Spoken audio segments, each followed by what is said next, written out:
दर्द सहकर जो फौजी ज्यादा काम करता है उससे ज्यादा टैक्स लिया जाएगा। अगर भारत माता की सेवा में उस शहीद, उस सैनिक ने अपना कोई अंग खो दिया, उसको टैक्स मान के और उसकी डिसेबिलिटी पेंशन को अतिरिक्त इनकम मान के उस पर टैक्स नहीं लगना चाहिए। सैनिक जब बॉर्डर पर गोली खाता है तो या तो वो शहीद हो जाता है, या यदि वो बच जाता है तो उसके शरीर का कोई अंग वो खो देता है, डिसेबल हो जाता है। इसके चलते सरकार उसे डिसेबिलिटी पेंशन देती है। ये कोई एहसान नहीं है, ये इनाम नहीं है, ये मुआवजा है, क्योंकि उसने देश की रक्षा करते हुए अपना एक अंग खो दिया, अपनी एक चीज, अपनी जीवन, अब वो एक रिड्यूस्ड क्वालिटी ऑफ लाइफ जिएगा। लेकिन विडंबना है कि आज हम इस डिसेबिलिटी पेंशन पर भी इनकम टैक्स लगाने जा रहे हैं। इस यूनियन बजट 2026 में फाइनेंस मिनिस्टर ने tax exemption on disability pension को विड्रॉ किया है और 1922 से डिसेबल पेंशन आर्म्ड फोर्सेस को जो दी जा रही थी उस पर कोई इनकम टैक्स नहीं था।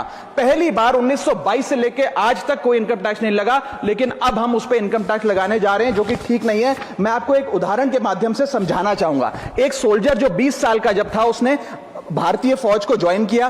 25 साल सर्विस करने के बाद एक्सट्रीम कंडीशंस में उसने दिवाली बंकर में मनाई, ईद बॉर्डर पे मनाई, क्रिसमस के दौरान पेट्रोलिंग करी, अपने बच्चों के बर्थडे, अपनी मैरिज एनिवर्सरी, सुख दुख के मौके सब मिस किए। लेकिन उसने अपने सैक्रिफाइस को कभी टैक्स स्लैब और टैक्स एग्जेम्पशन के चश्मे से नहीं देखा। लेकिन जब ऑपरेशन के दौरान किसी इंजरी के चलते वो अपना कोई अंग खो देता है और मेडिकल बोर्ड उसे 40 से 50% डिसेबल घोषित कर देती है, तो उसके पास दो चॉइसेस होती हैं। या तो वो सर्विस छोड़ दे और पेंशन लेने शुरू लग जाए। अगर सर्विस छोड़ के वो पेंशन लेने लग जाता है तो उसकी पेंशन एग्जेम्प्ट है। लेकिन अगर वो सर्विस नहीं छोड़कर अपनी पूरी टेन्योर काम करता है, अपाहिज होने के बाद, डिसेबल होने के बावजूद भारत माता की सेवा में कार्यरत रहता है, तो उसको डिसेबिलिटी पेंशन जब मिलती है रिटायरमेंट के उपरांत, तो उस पर इनकम टैक्स इस अमेंडमेंट के द्वारा लगाया जा रहा है। सर, ये करके हम एक प्रकार से दो category of wounded soldiers create कर रहे हैं, जिसमें दर्द सहकर जो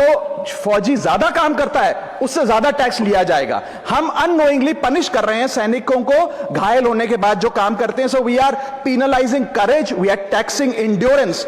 मैं कहना चाहता हूं sir, when the wound is same, service is same, sacrifice is same, tax treatment अलग अलग नहीं होना चाहिए। डिसेबिलिटी पेंशन कोई विंडफॉल गेन नहीं है, कोई बोनस नहीं है, कोई प्रिविलेज नहीं है। अगर भारत माता की सेवा में उस शहीद, उस सैनिक ने अपना कोई अंग खो दिया, उसको टैक्स मान के और उसकी डिसेबिलिटी पेंशन को अतिरिक्त इनकम मान के उस पर टैक्स नहीं लगना चाहिए। You can tax income, you can tax profit, but you cannot tax a soldiers sacrifice.